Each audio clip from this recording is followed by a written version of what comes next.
안녕하세요. 내연애 상담해주는 남자, 내연남, 바닐라 로맨스입니다.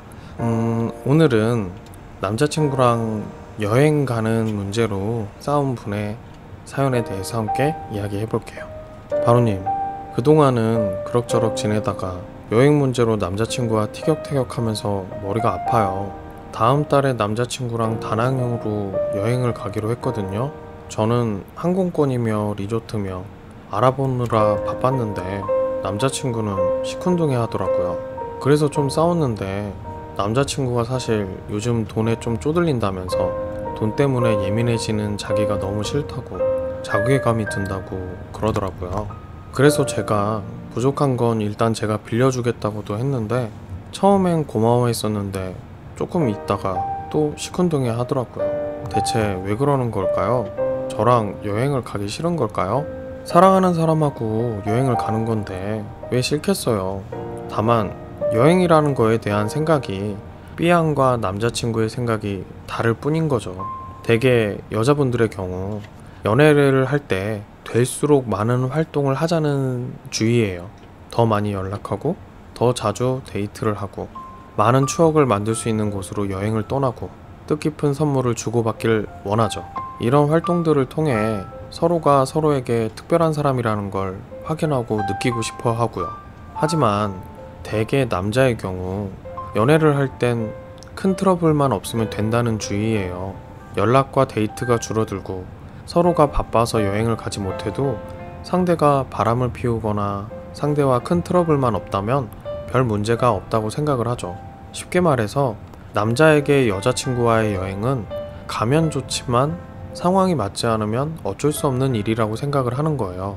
그러니 여행을 가자고 하면 여자는 여행을 통해서 로맨틱한 추억을 만드는 것에만 포커스를 맞추게 되고 자연히 이것저것 알아보면서 계획을 짜게 되지만 대개 남자들의 경우는 뭐든 상관없어 이런 식이죠. 다만 앞서 말했듯 대개 남자들에게 여자친구와의 여행은 가면 좋고 못 가면 어쩔 수 없는 것이다 보니까 신나게 여행을 계획하는 여자친구에 비해 여행 계획 참여도는 낮으면서 또 뜬금없이 갈 수 없는 이유들에 대한 이야기를 하면서 막 분위기를 망치곤 해요. 지금 B양의 경우가 그렇잖아요. B양은 남자친구와의 로맨틱한 여행을 위해서 시간을 들여 계획을 짜고 돈이 쪼들린다는 남자친구를 위해 돈까지 빌려주는 그런 배려를 하지만 남자친구 입장에서는 그 배려가 고마우면서도 돈이 쪼들리는 상황 속에서 여행을 가는 게 맞나 싶고 불편하기만 한 거죠. 그러면 어떻게 하는 게 좋을까요? 남자친구의 시큰둥함에 기분이 상한 B양의 입장에서는 아 됐어 가지마 다 취소해 이렇게 하고 싶겠지만 막상 B양이 가지 말자고 하면 남자친구는 B양의 행동을 감정적인 행동이라고 느끼고 트러블을 일으키기 쉬워요.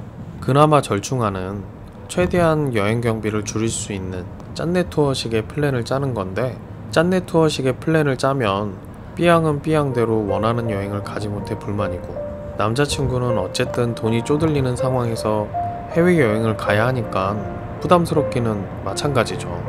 그렇다면 대체 어쩌라는 걸까요? 만약에 제가 B양이라면 저는 남자친구의 시큰둥함과 툴툴거림을 못 본 척하고 신나게 내가 가고 싶은 여행 계획을 밀어붙일 거예요. 중간중간 남자친구가 틱틱대거나 분위기를 깨는 소리를 하면 자기야 그래도 막상 가면 좋을 거야 이러면서 남자친구의 입을 막고 하고 싶은 대로 계획을 짜고 예약을 하고 밀어붙일 거예요. 그러면 아마 남자친구는 다낭에 도착하는 그 순간까지 불편한 표정을 감추지 못할 거예요. 하지만 저라면 신경 쓰지 않을 거예요.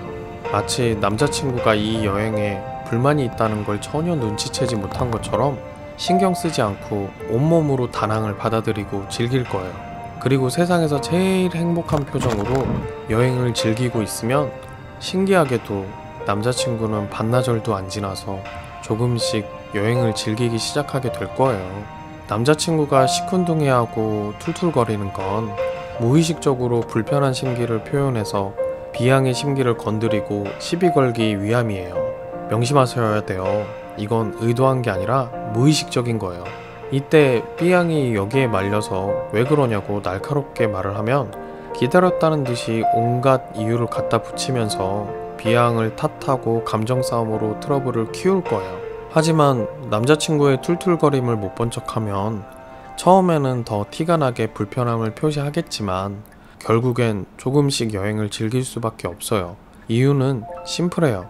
남자친구의 무의식은 처음에는 불편한 마음을 표시해서 감정 싸움을 걸어서 자기의 불편함을 해소하려고 했지만 실패한 거예요. 그러면 남자친구는 마음에 들지는 않지만 노골적으로 표현도 못하면서도 여행을 끌려다녀야 하는 인지 부조화 상황에 놓이게 되고, 이 인지 부조화 상황에서 벗어나는 방법으로 그래 뭐 이왕 왔으니까 즐겁게 즐기자 이런 식의 태도 변화를 택할 확률이 높기 때문이에요. 그렇다고 B양이 노골적으로 이왕 왔으니까 우리 즐겁게 즐기자 이런 식으로 설득하는 건 안 돼요. 이건 남자친구의 무의식의 입장에서는 자신의 시비 전략이 통한다는 근거가 되고, 본격적인 감정 싸움이 시작될 때까지 계속 현재의 태도를 유지하려고 하게 되니까요. 상대의 태도를 바꾸려고 직접적으로 개입하지 마세요. 상대가 스스로 인지 부조화 상황을 해소하기 위해 태도 변화를 선택하기까지 최대한 상대의 시비 전략에 무대응하고 현재의 상황을 즐기는 모습을 보여주면서 전반적인 분위기를 즐겁게 가져가면 상대의 무의식도 자연스럽게 태도 변화를 택하게 될 거예요. 다시 말하지만 이러한 남자친구의 태도는 남자친구의 의도가 아니고 본능적이고 무의식적인 반응이에요. 연애를 하면서 의견 충돌이 있을 때 막연히 서로 노력해서 맞춰야지 라고 생각하지 마세요. 현실에서 상대와 의견 충돌에 대처하는 현명하고 현실적인 방법은 딱 두 가지예요. 상대의 의견을 군말 없이 수용하거나 독이 든 성배를 드는 심정으로 내 의견을 밀어붙이고 상대의 불만을 정면 돌파하고 상대를 납득시키는 거죠. 여행 한번 가는 게 뭐가 이렇게 복잡하고 머리 아파? 이런 생각이 드세요? 그러면 가장 간단한 방법이 있어요. 지금 남자친구와 헤어지고 본인하고 여행에 대한 스타일이 잘 맞는 남자를 만나면 돼요. B양, 힘내세요.